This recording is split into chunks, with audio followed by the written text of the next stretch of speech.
अगस्त का महीना शुरू होते ही विहाड़ी शहर में सब्ज हिलाली परचमों की बहार आ गई है।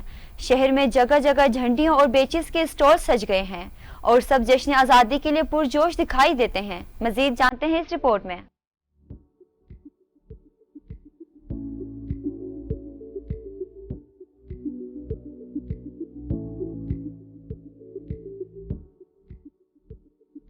अगस्त शुरू होते ही विहाड़ी शहर में सब्ज हिलाली परचमों की बहार आ गई है और गलियों बाजारों में परचमों, बेजिस और झंडियों के खूबसूरत स्टॉल सज चुके हैं, जहां पर बच्चे झंडियां और बेजिस खरीदने में मसरूफ नजर आते हैं। शहरियों का कहना है कि अपने घरों और दफातर को सजाते हुए 14 अगस्त आज़ादी का जश्न इंतहाई पुरजोश तरीके से मनाएंगे। शहरियों में जश्न आज़ादी को लेकर खूब जोश और जज्बा पाया जाता है।